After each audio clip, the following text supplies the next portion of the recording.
Hello and welcome. My name is Madeline Longoria Garcia, and these are our other stories. Today, joining me on the podcast is Helen Pelayo, who is the founder of Lobos Gym here in Portland.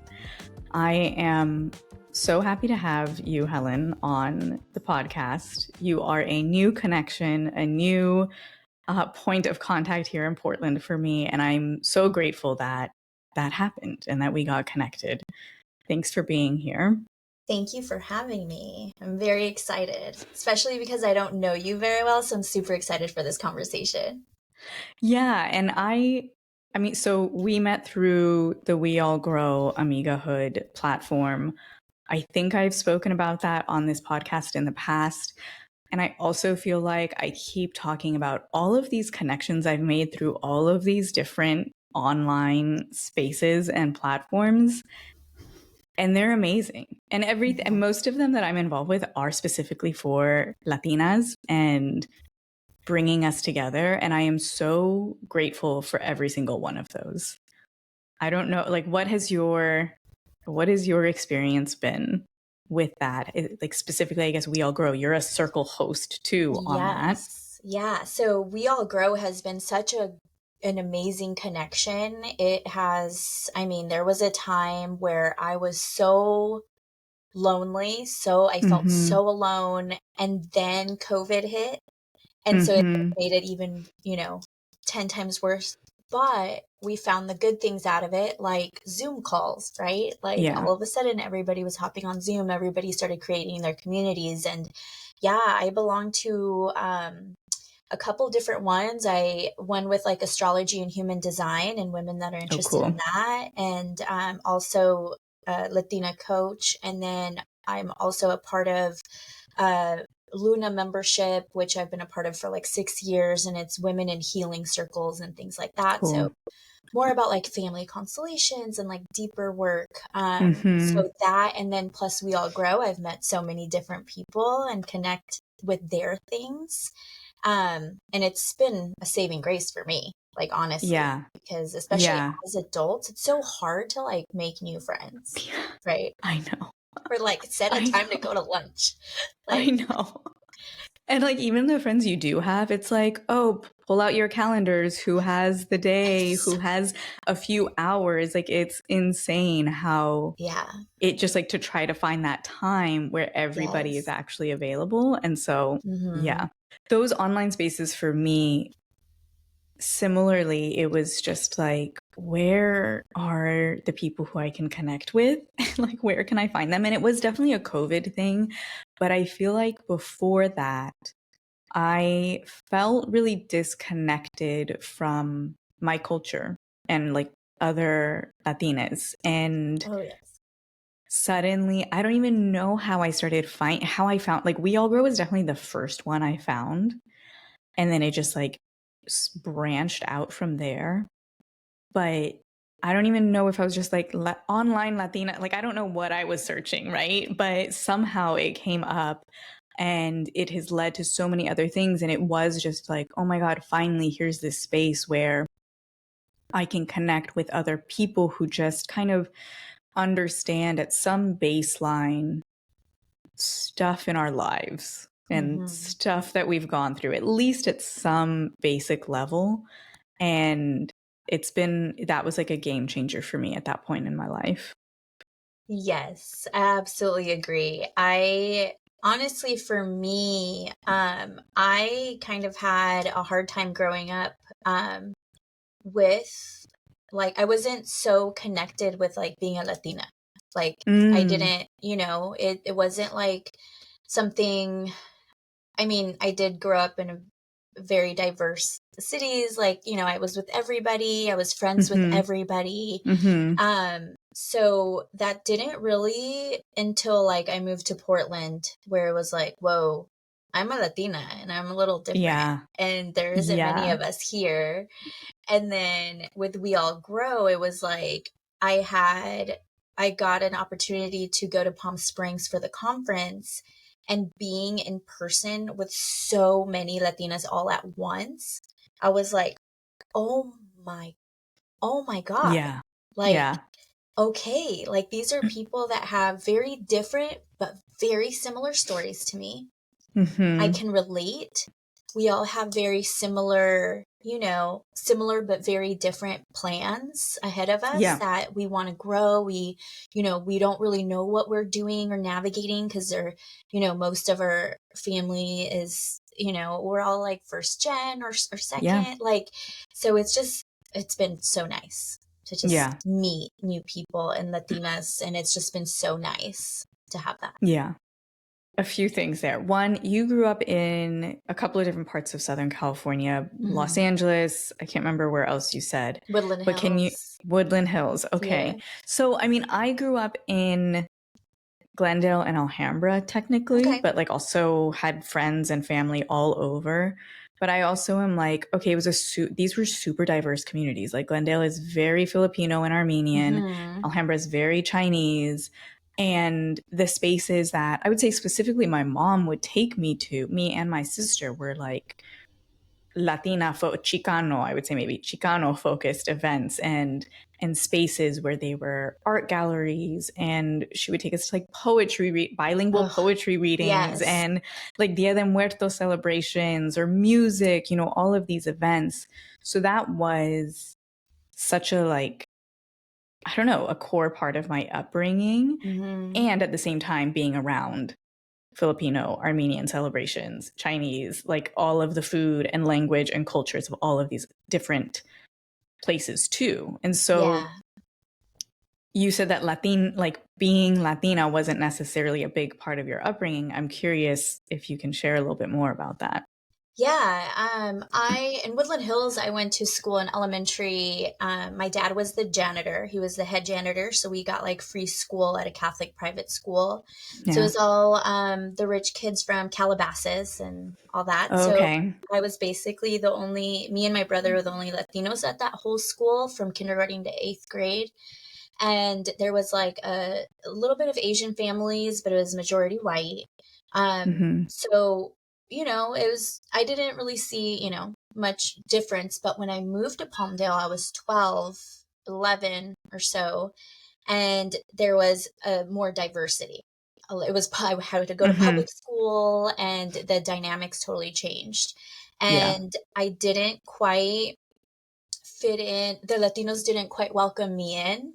It was a Mm. very weird time for me because going from private school to public school, I talk like a valley girl apparently to them. Yeah. Yeah. So I kind of got Mm-hmm. picked on a little bit. And Mm-hmm. so I was just like, okay, like I just didn't have too many. They were very cliquey there. Yeah. Like the Latinos here, the blacks here, the whites there, blah, blah. And growing up, like in middle school and high school, yeah, I was basically friends with everybody, but the Latina women weren't that welcoming. They were very tight knit and they weren't welcoming. So it's like, Mm-hmm. okay, no big deal. Like I just never really had that tight friendships. And so then in my 20s, my best friend was black. So, and we were both Yeah. emo kids. So it was a black girl and Yeah. Latina, and with the whole, I mean, it was LA that we, went to the music scene. So there was a lot of Yeah. Latinos and blacks too, but majority white scene, right? Yeah. So, but I didn't really see, I didn't really see, I always felt like I belonged everywhere. So thankfully, I always Mm-hmm. felt that way. That's why I think it was such a big hit for me coming to Portland because I always felt totally fine everywhere. But here I felt the difference. I was Yeah. like, whoa, there is like no diversity here. Yeah. Like, it's just I mean, I remember moving here and it took me like days to like see a black person. And I was Yeah. like, oh my God, like, what is happening? Or like, where are Yeah. the Latinos? Like, why am I actually having to look Yeah. for, Yeah. like, that's weird. Like, and Yeah. growing up in California, yeah, there's pockets and things like that of like, there's Koreatown and there's like the Filipinos, Mm-hmm. they stay in Mm-hmm. those areas, but also it's so diverse that it's also Mm-hmm. everybody's blended everywhere, Mm-hmm. you know? Mm-hmm. So it's just very different. So out here, I was just like, okay, um, I like feel like I don't. belong for the first time, or I don't fit Mm-hmm. in, or the way I Mm-hmm. talk to my clients, right? Because I came out here with the gym, and at that gym, there was maybe two people of color in the gym, and it was all white when I'm used to Wow. majority Latinos and blacks. And like, it's Yeah. just, I talk differently, like the way Mm-hmm.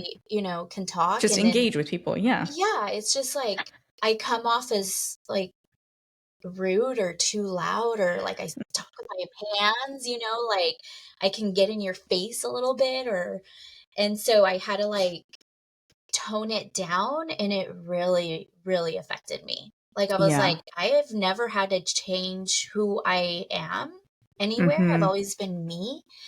And here it did really hit me where I was like, I have to run a business with a whole bunch of people that I've never really worked with, you know? Right. And Right. so it was Yeah. hard. What year did you move to Portland? 2018. Okay. So yeah, 7 years ago. Hmm. And so I went to school up here in the Northwest, not in Portland. I was in Tacoma and I went to college up here. And very similar experience where I was like, whoa, I just got pulled out of this super diverse place, plopped into this not diverse place.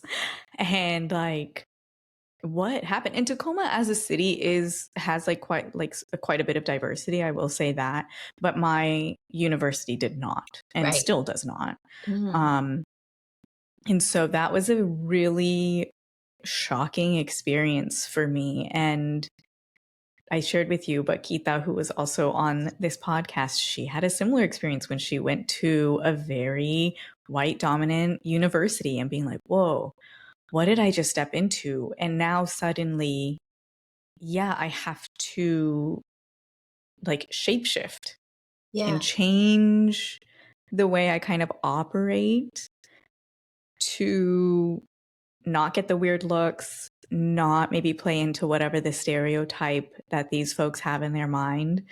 Um, and be at the end of the day like more palatable, right? Hmm. And it's such a like shock to our system and our identities Hmm. when, especially when you're like, I haven't had to do that before.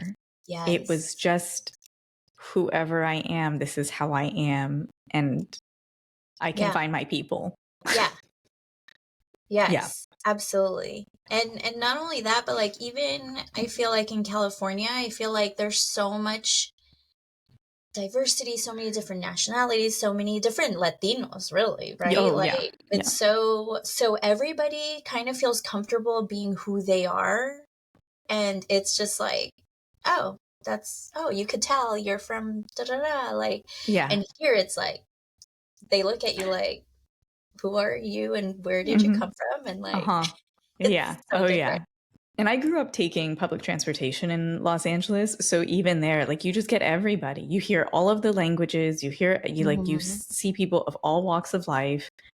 But I'm curious, okay, so you came here 2018, you were starting this gym, you were kind of like a new branch of a gym which has also now gone through its whole Hmm. transformation. Yeah. What, as with that experience of like feeling so different and that culture shock, like what has changed over the years? What are the spaces and the things that you've done or found that have supported that? I know we talked about We All Grow already, but like in your brand too, in your business identity, that has completely changed Hmm. over the years. And what has building that community been like, that whole process too? Yeah. Well, I think that the biggest shift for me business wise is that I did end up exiting the franchise so Mm-hmm. I can be an independent gym and kind of rebrand myself of who we really are inside the gym. Because Mm-hmm. as a franchise, everything gets branded a certain way and blah, blah. So, Lobos Gym is just a little bit over a year old. And so this past year, it has, first of all, the name. It's in Mm-hmm. Spanish, right? Mm-hmm. So people are kind of gravitated or interested. in that. And then my wife and I own it. So we're also LGBTQ community, which is women owned, Latina owned, LGBTQ. So we are now able to be more authentic, more Mm-hmm. ourselves in social media, kind of celebrate Sure. pride, celebrate, who we are. Um, the music that we choose no longer I have to be like, now it's kind of Yeah. like, if you don't like it, get the out of here. Yeah. Like, and I've always kind of been that way. Like my clients will probably tell you, like, Helen's always been, Ari's, we run a tight ship. Like, it's kind of like, this is our gym and this is how we like it. And if you like it, welcome. If you don't, there's another gym down the street for you. But Mm-hmm. now it is more definitely us, right? It's Yeah. more of what we like, what we believe in, how fitness has been for us, So before our gym, the brand that we were with is more weight loss focused, more numbers Mm. based, things like that, Mm-hmm. which I mean, I started my weight loss journey, and I lost a lot of weight. So I understand how weight loss is so important. I get it. However, I feel like I wanted my gym to not be a quick fix, a Yeah. gym like where you just go and you lose weight and like fat people go. Like, Yeah. no, gyms are for everybody. Movement is medicine. Not only I'm very big on like future me, like I do this Mm-hmm. for the future that I want, right? I saw my grandma not be able to walk. I Mm. see my mom deteriorating, arthritis, all that good stuff. It's like, I know that movement is not just for weight loss. The gym is not just to go in and lose weight. It is for me, like, it changes my mood. 100%. That's all I need. Like, Yeah. for now, right? Like, oh my gosh, Yeah. I know that if I go for a walk, if I go and I lift in an hour, my mindset's going to be completely different. And Yeah. in my 90s, these reps are going to count. You know what I mean? And so 100%. that is what I want, um, like our clients to understand and to realize. Doesn't matter whether they come in to lose weight or they come in for their mental health or they come in because their friend dragged them in. I want them to stay because I want them to feel good. Mm-hmm. And our gym is very big on community.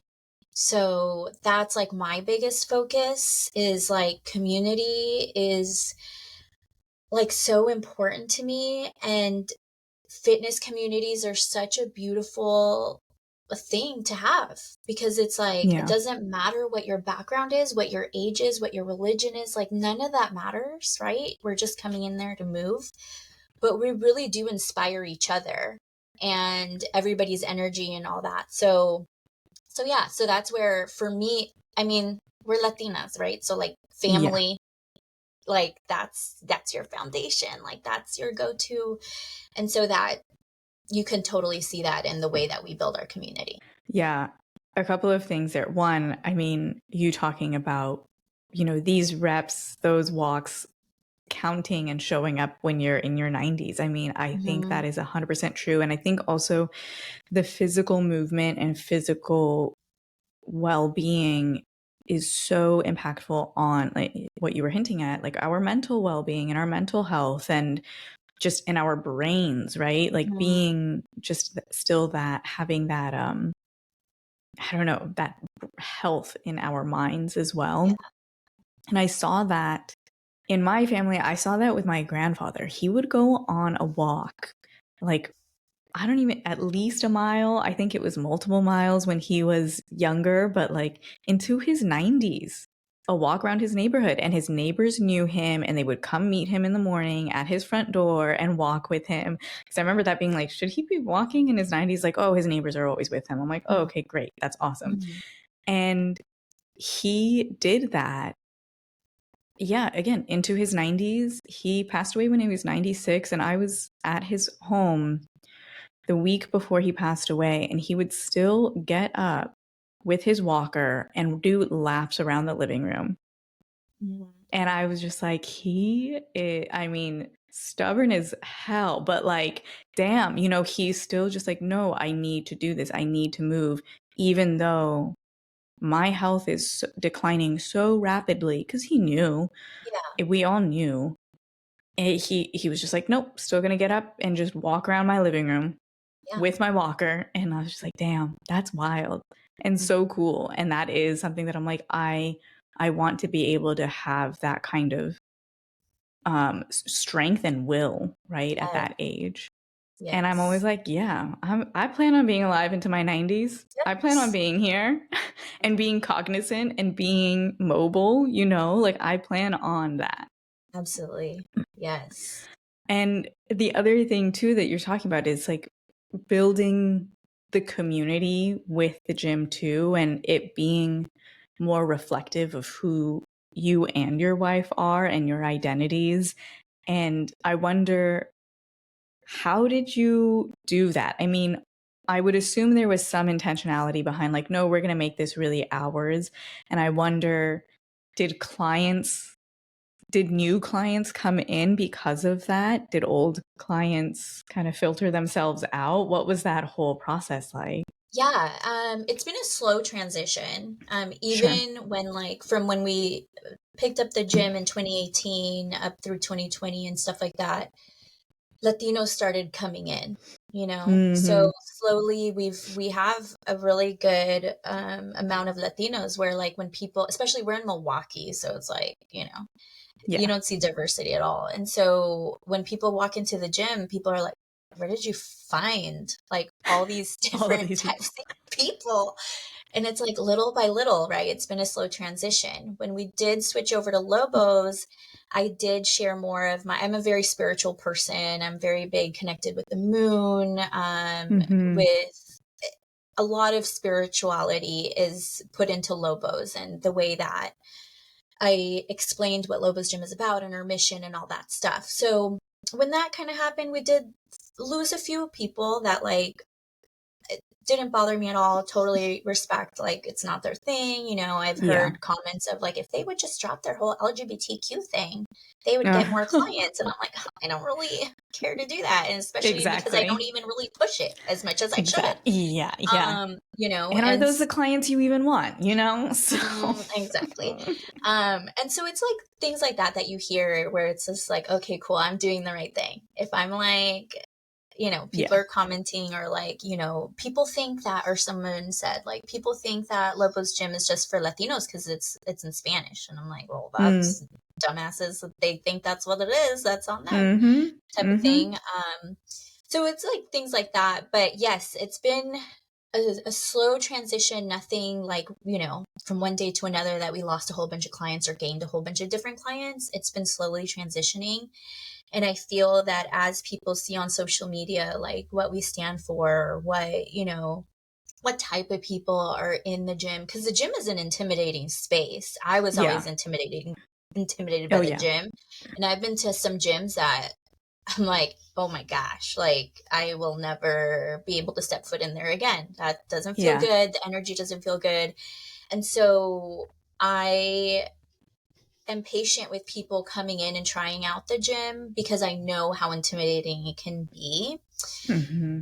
But I am very proud of the people that do come are always very like, whoa, that was so cool. Like that was good Yeah. energy. That was good vibes. That was, you know, and I'm like, that's what I want you to feel, right? To feel empowered with yourself, but also with the community around you.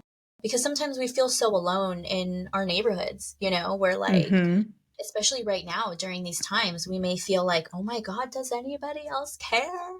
You Yeah. know? Oh, yeah. And so it's just nice to see that you are surrounded by other people that like do care. They don't have to say anything. They don't have to, you know, it doesn't have to be this big conversation, but you know you're with people that are also supportive of you. And, you know, like I tell people too, like if they are supportive of our gym and they are respectful of our gym, then you know you're around good people, right? Like Mm-hmm.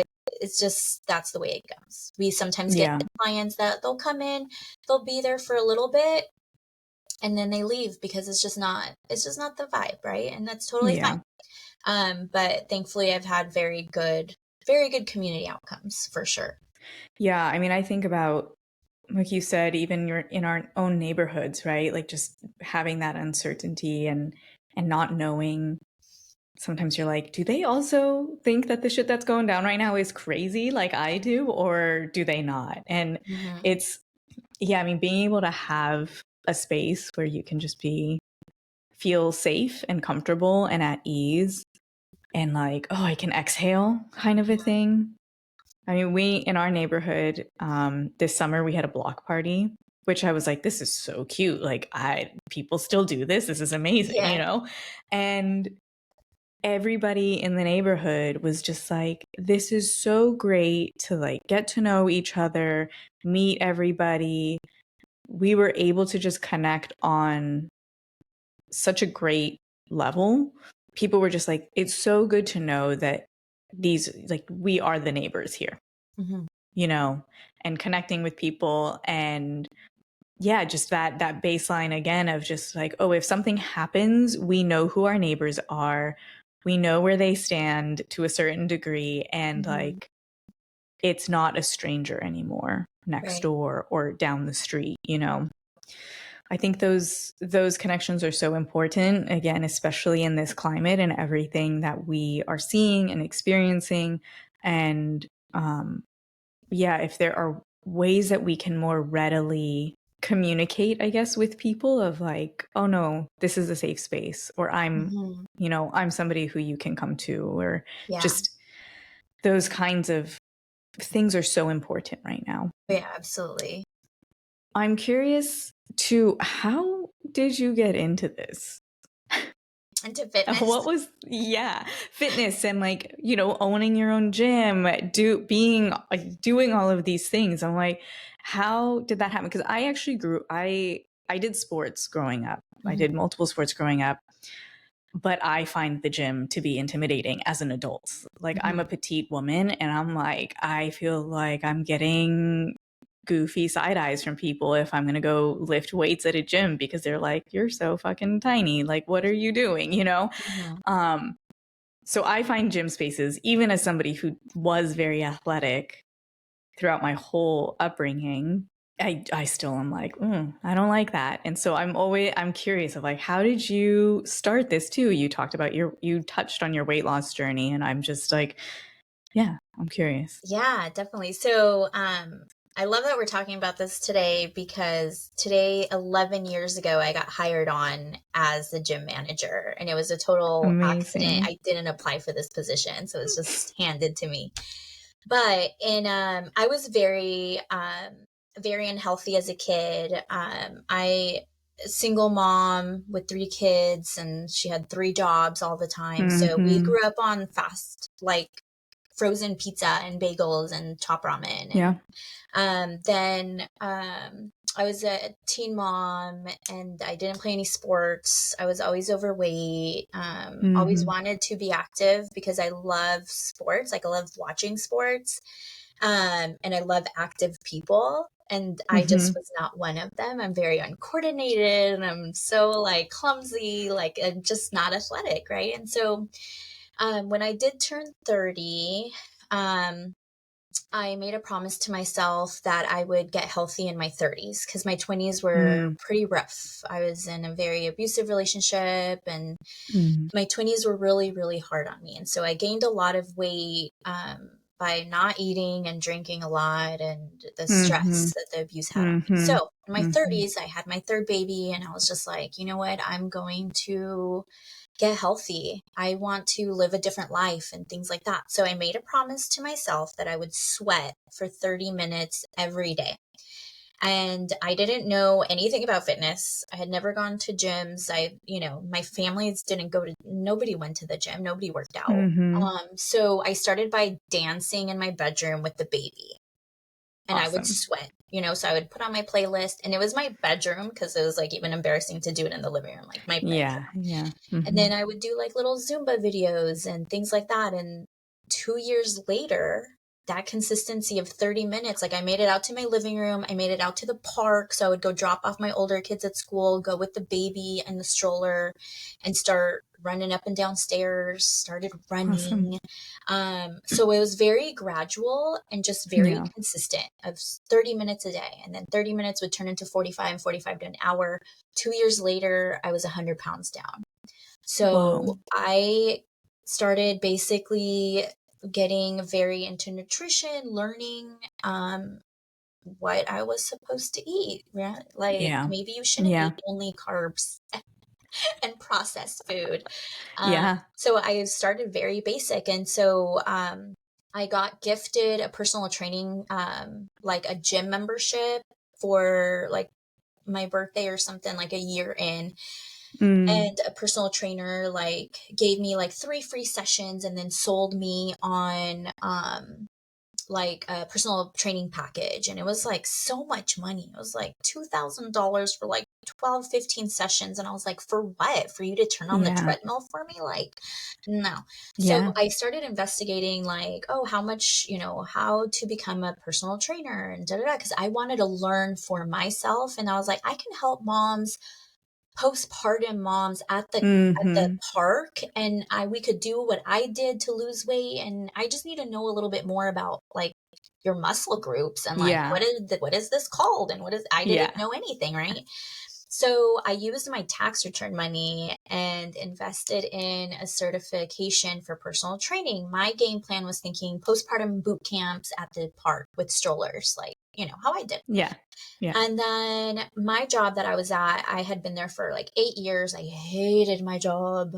I worked for Starwood Hotels and Resorts. So I was like made reservations Okay. and then moved up in the Mhm. Latin American department, whatever.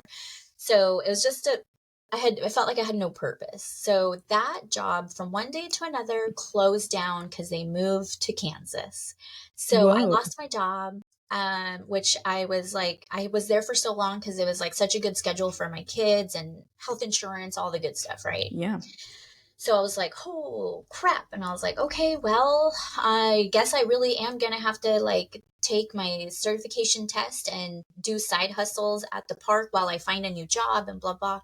Me thinking I'm going back to sales because that's what I've done my whole life is sales. So I was like, I'll apply at all the sales jobs. I'll get a job real quick. Mhm. And I did apply for an all women's gym for a front desk position because I didn't know not one person that worked out. Not one person in my family, my friend Mm. group. My friend group was musicians. Well, they don't work out. Yeah. Yeah. It's not the vibe. So I didn't know not one person that worked out. So I was like, well, I need to like kind of know if and in an all women's gym. So I was like, okay, this might be a little safer for me to Yeah. step my foot in the door and kind of get to know people that work out, maybe make some friends, and then whatever. So that was my thought process. I remember that day I wasn't even going to go because I got nervous and I was like, nah, I don't go to the gym. Like, 2 years of Yeah. being consistent, I still didn't feel confident. And my sister's like, just go. It's good practice. You haven't interviewed in like a decade. Like, go get some practice. Da da da. So I did. I went in, and then the owner of that gym, which is like a kind of like a small 24-hour fitness, but for women only.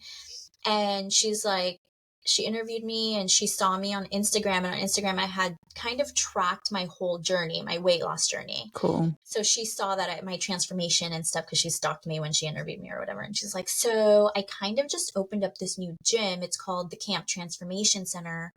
And it's all about transformation and people, big weight loss journeys. And I need a manager. And I was like, what the hell? Like, and I was like, Yeah. okay. Okay. She's just like, Why are you telling me this? yeah, and she's like, I saw your transformation. Like, this is exactly what I need. Like, I need somebody that can manage people. And I was like, I've never managed people, but I was just kind of like, she basically told me I was doing this job, right? She's like, come back at like 7 p.m. We have an orientation tonight for all new members and blah, blah. I'll introduce you to everybody and show you the gym. And I was like, okay. So I showed up at 7 p.m. that day. I went home, of course, and did as much research as I could on this little gym company, the challenge Mhm. that they were doing or whatever. And I went in that night and I just never left. Like it was like that was the seventh gym that had opened of that type of gym. And my boss opened up 5 more. So I helped her open up 5 more. I was basically a regional manager at that point. It grew so fast and it was so Yeah. good and it was amazing. And I was just like this, and I was so good at what I did. It was just Yeah. amazing. And so then that gym became a franchise. I met my wife at the gym. We became franchisees. Like, it was just because they basically were treating us as leaders. Like they wanted for us to grow with the gym. The CEO of the company was very big on leadership and like growing people that have passion about it and not just about numbers and things like that. He didn't want it to be salesy. He wanted it to be about community. And so Mm-hmm. that got instilled in me, the community part. And so for me to go from not having one person to work out with to going to having hundreds of people that I could work out with every day because I all of a sudden had this huge fitness community that I was leading was like, oh my God, community is just like amazing. And it's like what Yeah. I had dreamed of, you know? Yeah. So that's basically, and then we became franchisees. We were going to open up in Northern California and we were about to sign a lease in Northern California that weekend. On a Thursday night, we got a call and said, hey, the Oregon location, the Oregon franchise, which was one of the first franchises that opened up, they're going to close down. And we were thinking that you and Ari could just take it over and da da da. And I was like, what? And I was like, well, when? And they're like, well, on Monday. And I'm like, oh Oh shit.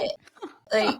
Like this Monday, so I call my wife. She's training at another gym in like Oxnard, I think, that night. And she was like, and I told her, and she's like, what? And she's like, well, what do you think? And I was like, let's fucking do it. I've always wanted to go to Yeah. Oregon. Like I've never been, but I always wanted to go. So Saturday we packed up the car and we drove up here, and on Monday we took over. Whoa. Not knowing Are not one you person, kidding leaving me? everything, my kids. Yeah, it Whoa. was wild. Whoa. Mhm. Okay. That's wow. Okay. Did you meet your wife through this whole this whole Yeah. process too and all of the gym stuff? Okay. Yeah, so she Was was a she client, mhm. and then Okay. I hired her as a trainer because she's super athletic, Okay. super strong, like total Yeah. natural at it. So yes. Amazing. And then that's wild to me. Thursday night you get the call, Saturday you've packed up the car and are driving up to Hmm. Oregon. Yeah.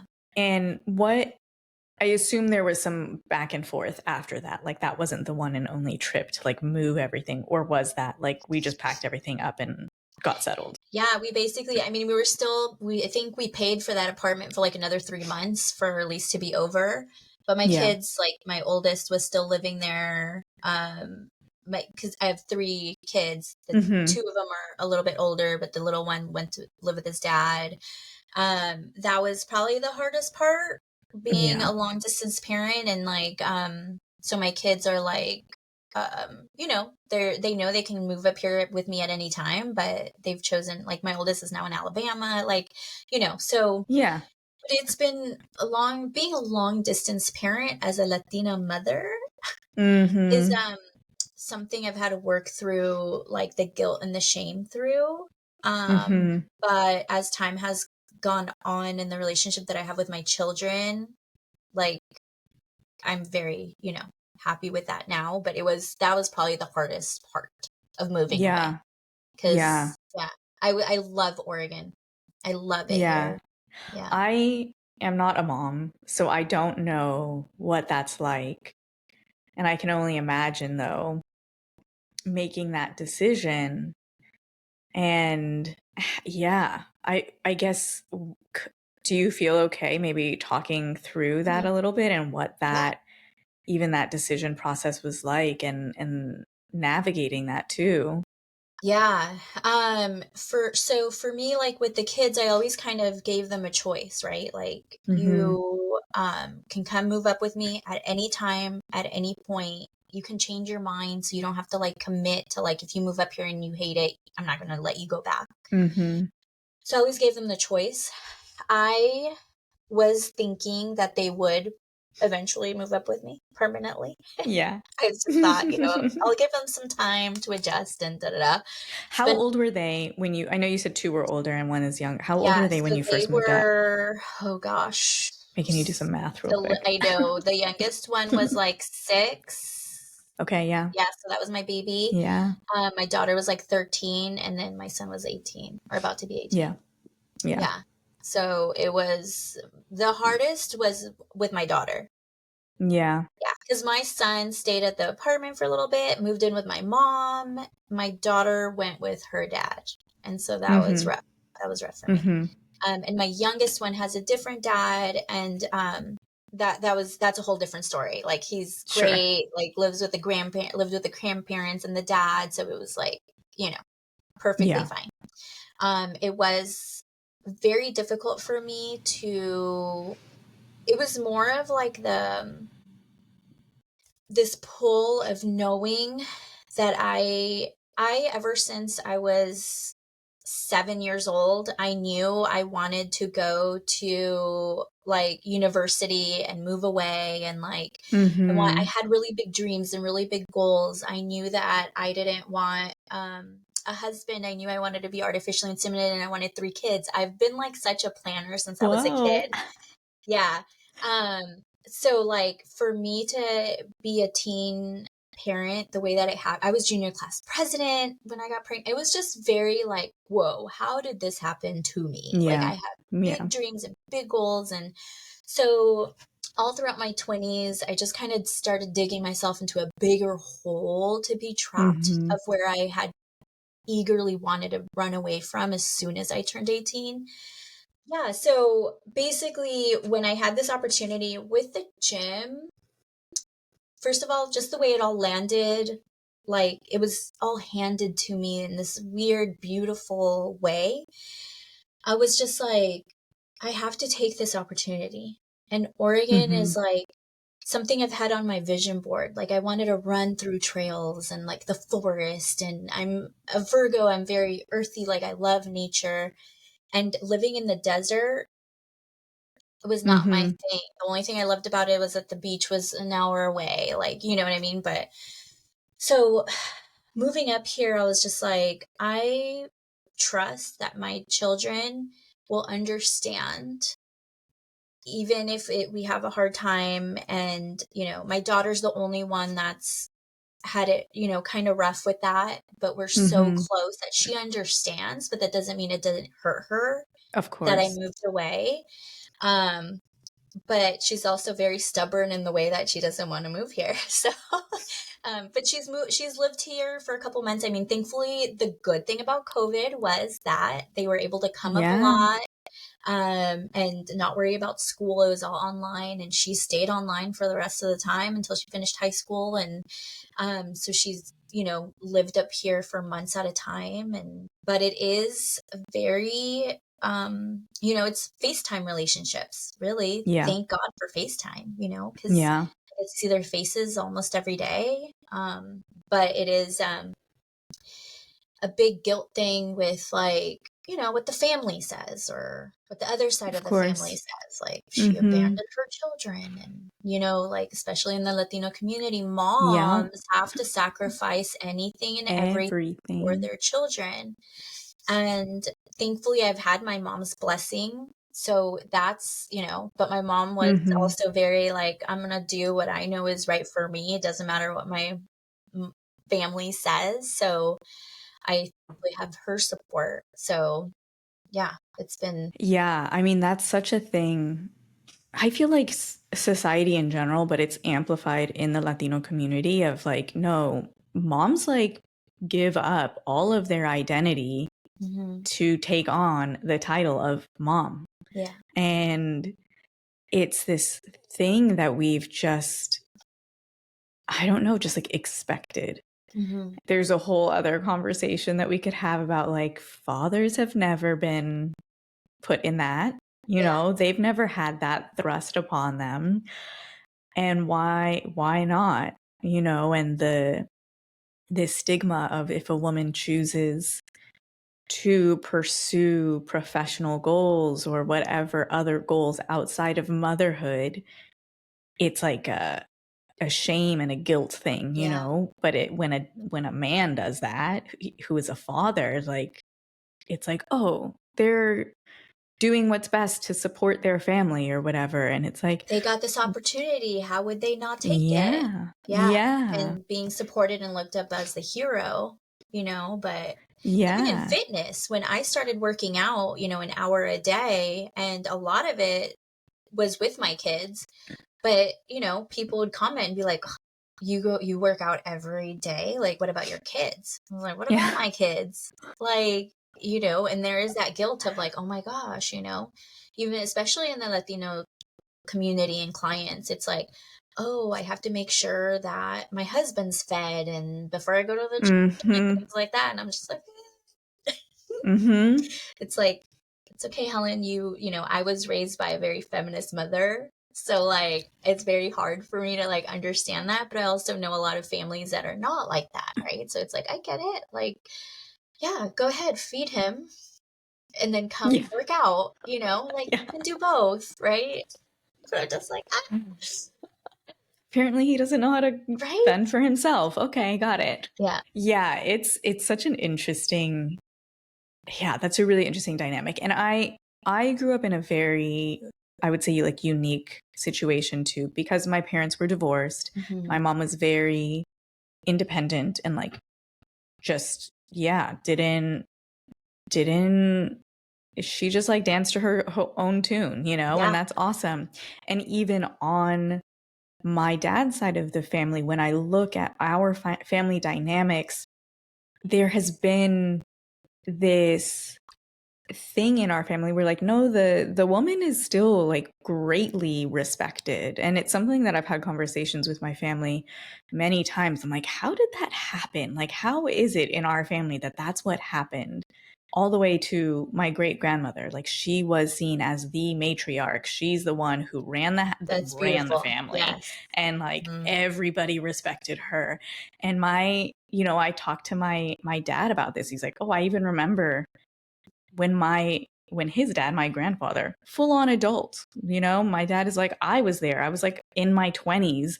And if she said something, my dad did the thing. And he's like, he was a full on adult, but it was still like, okay, no, great grandmother is the one who runs the ship and like makes, and like, it's such an interesting, like, I always wonder just how did that happen? Yeah. And I'm grateful that it happened that way because of having that example.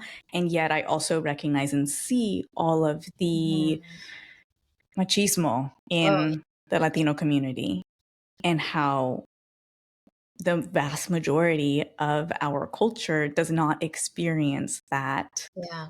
feminist matriarchy example that is being set for themselves.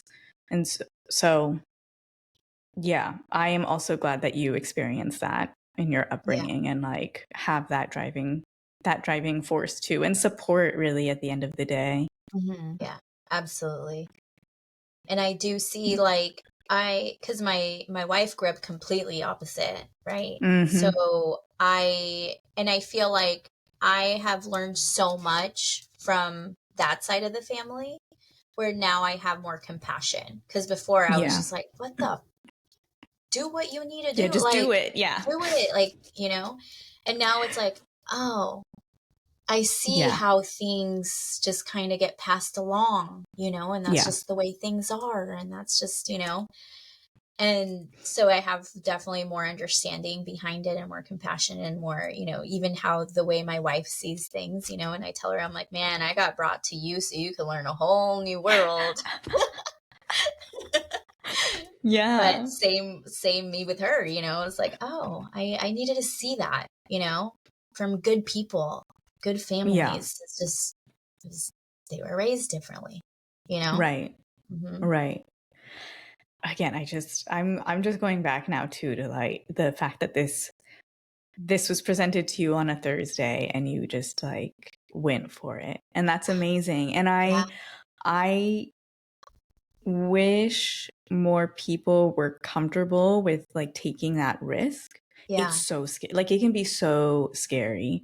And I get that. I've done it many times in my life where I'm just Hmm. like, well, just go for it, see what happens. Yeah.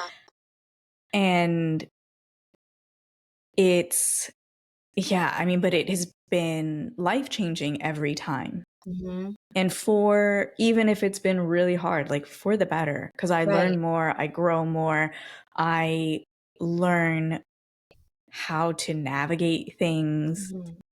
And yeah, I remember I was actually I don't know, actually, this came up for me earlier this morning for whatever reason.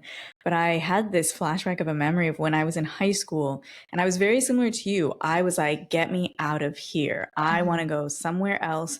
And it wasn't because I like hated it. I just was like, I had whatever desire to just like go experience life somewhere else by myself, figure Yeah. it out. And that's why I went to school in the Northwest. Like, I very intentionally only applied to colleges that were outside of Los Angeles. Yeah. And I remember having this conversation with a friend when I was in high school. And his response was like, I just don't see the point. You're going to end up back here anyway. And I was like, huh, that's really interesting. Like, that's a really interesting perspective to have on things.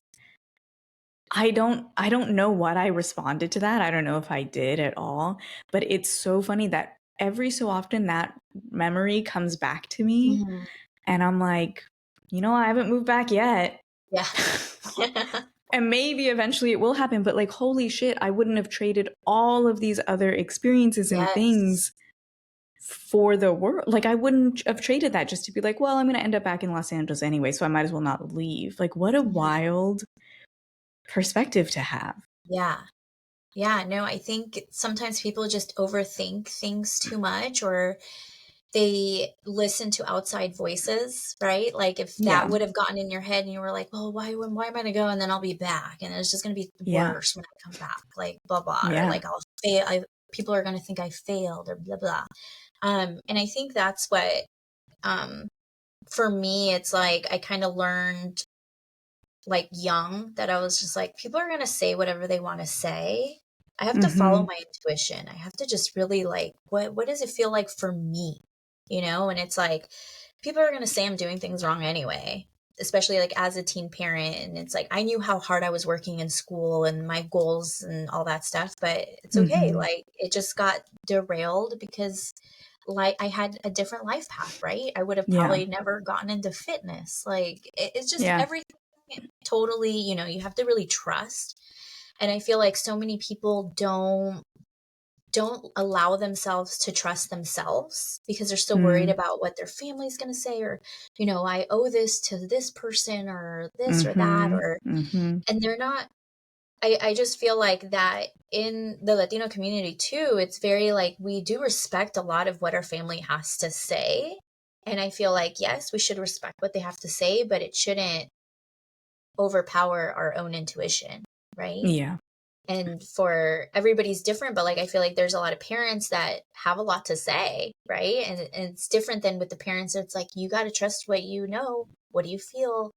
Asking the questions instead of giving the advice. Is completely different. So it is something I was very blessed with. Yeah. Yeah, I like that. Asking the questions instead. And that's this whole concept of like leading with curiosity. I think like asking the questions versus dictating something or telling somebody one way or another. And I think that's something that for me personally, I feel like I am a very curious person, and it's the reason why I have had the life I have had so far is it's led me down crazy paths and rabbit holes, and I can't just like ignore that, I can't turn that off. Yeah. And so, yeah, I am very grateful, like you, and as I've said already, to have had those examples around me too, instead of the ones that are only, dictating and kind of like stifling, Yeah. Where this season is, I'm specifically highlighting Latina voices because it is Hispanic Heritage Month, which is the official name. I like to say Latina Heritage Month because I have different feelings. Okay, yeah. Yes, I feel you on that. Okay. Yeah. I have feelings about this, and I was just having this conversation with a friend yesterday where she was like, what do you think of what do you feel about the word Hispanic? I'm like, yeah, I mean, I guess on a technical level, I am Hispanic, but I don't identify that way. And we had a whole conversation about like why and how maybe even different generations use different terms and all of these Yeah. different things. And I'm curious for you, what these different titles, right? And it's Yeah. such a, I grapple with this a lot because I understand, like, as humans, this is the way our brains operate. It's how we understand things through categorization. And yet, I feel like that it can be so problematic in Mm-hmm. different ways because we are grouping things together, which then is saying, like, these are the same when it's not Right. true. Yes. And I want to have this conversation with more people, and not just Latinos, but like people in general, of like, do what are your thoughts on that in general? I guess I don't really have a very specific question, but have you thought about this? Have you dissected this within yourself? Yeah, I feel like for me, I feel, I guess, because Hispanic to me, I feel like it's something you don't hear as much anymore, like how I used Mm-hmm. to when I was a kid, right? Like I felt like, oh, okay, I'm Hispanic, whatever, right? Yeah. But as time has gone on, I feel like you don't hear it as much. And it, because Hispanic is more like Spanish speaking countries, right? Like Yeah. that's, yeah. Exactly. So it's, it's like you kind of gotta get technical with it, and it's just, I don't know. But like to me, like Latinos is something that I've always like felt like, oh, that's, a little bit more inclusive, more, I don't know, I guess the more appropriate way of like, Mm-hmm. let's say, but also it's also very like, as being like a child of immigrants, it's very like, you always get asked like, oh, where are your parents from? Yeah. Because like they know Yeah. that I'm not from, like I was born here, right? Like Yeah. I especially like my valley girl still comes out sometimes, right? So or like compared me and my wife's very Mexican, old school. Like I swear she was raised in a bubble. Like I don't even know. Like, and her brother and sister are not like this either. It's just her. So I'm always like, Oh, what the heck? Like she's such an old soul of like Mexican. Mexican Yeah. traditional, yeah. And me, like, she's always like, you know, even the music I grew up listening to, my mom and dad listened to a lot of like English rock and stuff like that. I'm a big rock and roll girl. So she's just like, what the heck? Like, you were raised like so different. And I'm like, I mean, I was raised here, but Mm-hmm. also I was raised, by all types of music. But it was always like, for me, it was always getting asked like, oh, where are your parents from? Yeah. And it's like, oh, well, my parents are from El Salvador. So, it's a whole other thing, you know, Yeah. where it's like, oh, you're Salvadorian, so you're feisty and da da da. Yeah. Oh, I yeah. I had a fucking hate those Salvadorian girlfriend responses. that, and I was Oh, like, God. Yeah. Okay, okay, cool. like, doesn't mean, I mean, I may be, but that's not why. Yeah. Yeah. Like whatever. So, but it is also very nice to like, even within like the Latinos, like I just more recently too, I feel like I've met, one of my really good friends is from the DR, right? And then I just Mm-hmm. met somebody from Peru, and it's like I love the little slight differences, but Oh, like yeah. so similar at the same time. Like our culture's Yeah. kind of the same, like our family, we can all relate to it, but there's so many cool things to learn from each other that I just love. Like Yeah. but yeah, I it's, love the food oh, differences, right? yes, It's like yes, people, I think that that's something specifically, people don't understand the diversity of so food. different.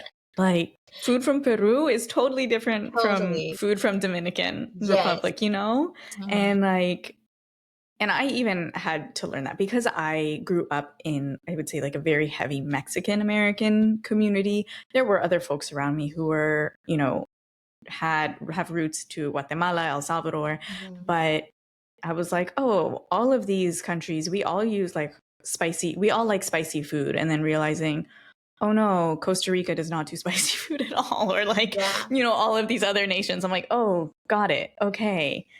Change my assumption here. Okay. Understanding, and learning.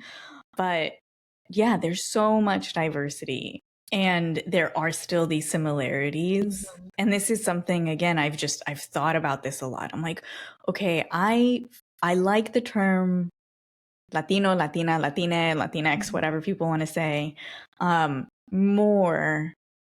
And I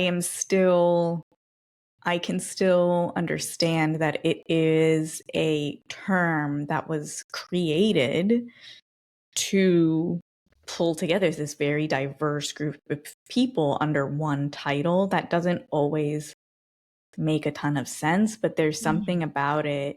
And this is something that I'm just like evaluating with myself right now. And I'm just curious to know what other people like, what their thoughts are, what words they prefer to use or don't prefer to use. And I think that one thing I want to do is really understand the history of these different terms too. Yeah. There's a book that I started reading and I had to take a pause from it because I would get so like emotionally activated and like Mhm. angry as I was reading it, because it's about, basically identity politics of Latinidad in the United States. Yeah. And yeah, a lot of things there that feel so like angering. Yeah.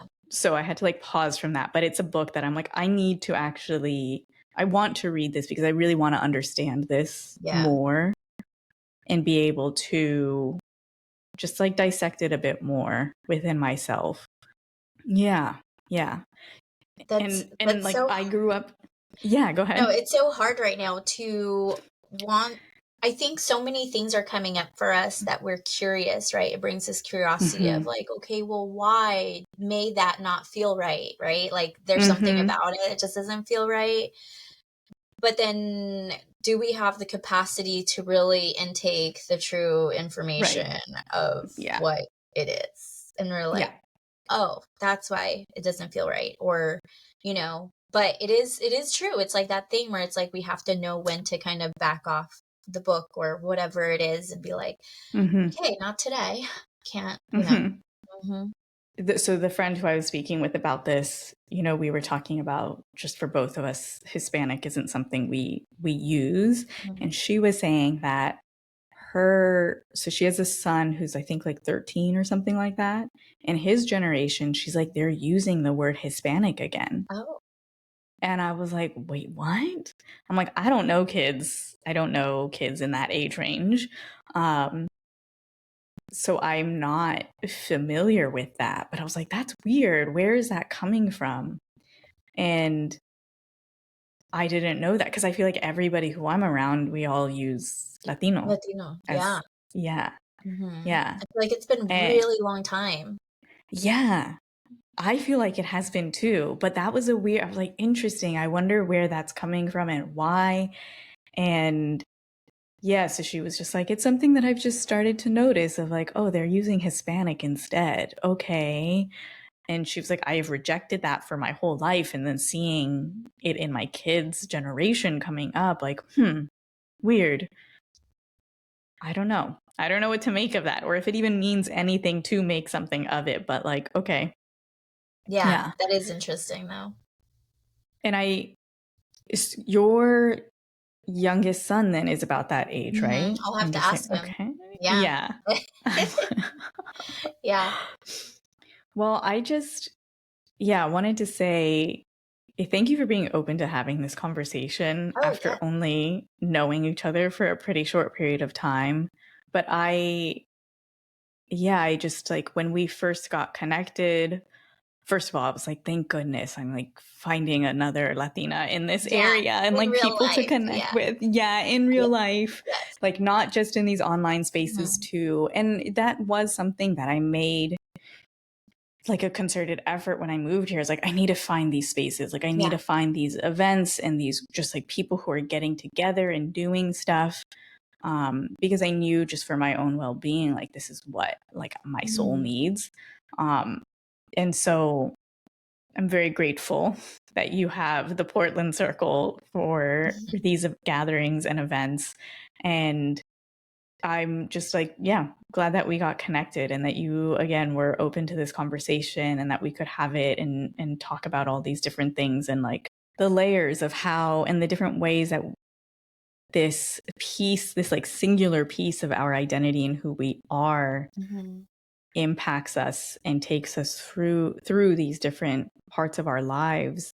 And we find the similarities and we find the differences. And there's still something that I find like there's always some sort of like, I don't know, there is this connection. There's this feeling that you get of like, okay, I'm around people who, again, I said, I think at the beginning of like, at least at a baseline, we get it. Yeah. And we all have had very different, diverse experiences in our lives, but there's something at a baseline, like we kind of get it. And I feel like specifically today in the current climate, like we need that more.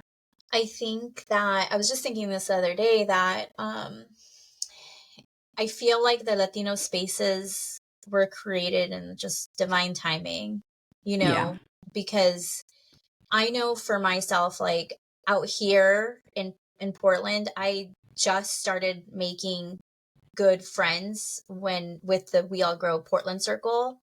And these girls, like, I feel so supported and I feel so not alone during these times. And I think back of like a year ago that like I didn't know any of these girls, any of you guys, like how would I be feeling right now? Like so alone, so crazy in my own conversation instead of being like, oh, I know that she's feeling this way too. And it's like not that you want anybody else to feel the anger and sadness that you're feeling, but you know that you're going to support each other. And there's other good people that are going to be supportive of other people too. Right. And so it's like things are all kind of as ugly as things are. We do have to see the beauty in like how things have lined up for us to like find the right communities, to find the right support and like, you know, take the right actions because we're in uncharted territory right now. So there is no wrong. Yeah. And it's been a wild time to navigate. And I mean, even just yesterday, you know, people who are posting things on social media, and it's one of those things that's like, oh, I see what you are posting about and what you're concerned about and like how this is impacting your community. And it's like, I can very easily just like respond to you in a DM and be like, hey, I feel that too. And like, even having that kind of, I don't know, sense of solidarity, you know, and just like, oh yeah, people get it. We all get it. And we need these spaces where we can just be with each other. Yes, absolutely. Yeah.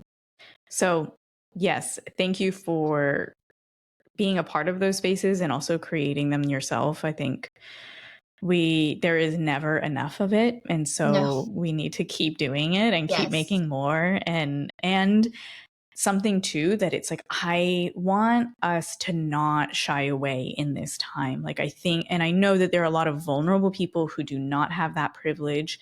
They need to be unseen. They need to be quiet. They need to kind of go underground in a way. And those of us who have the privilege of being able to speak out and say things and continue to share our stories and our voices and talk about things, like we need to keep doing it. Yeah. I don't want absolutely. Like we are so, as much as like we may feel that whole like, yes, you know, we're Latinas and yes, we are being targeted, but no, we are not in the same danger as other people are. We have that like, oh, how do I help? How do I, and like not shying away, like you said, or being quiet or like speaking up for those that can't speak up for themselves and being present and for them to know and hear and see us be vocal for them is it's a part of like how we get through this together. because Exactly. you're totally right, and yeah, because thankfully, we get to use our privilege in a very special way right now, and we have to use Yeah, it. definitely. All right. Well, thank you for being here, Helen. Thank you. Thank you. And thank you all for listening. I appreciate your time and you, spending time with us here and listening to these conversations. My name is Madeline Longoria Garcia, and these are our other stories. You can stream this podcast on Spotify, Apple Podcasts, AntennaPod, YouTube, and anywhere else you do your listening. Thank you for being here, and have a great day.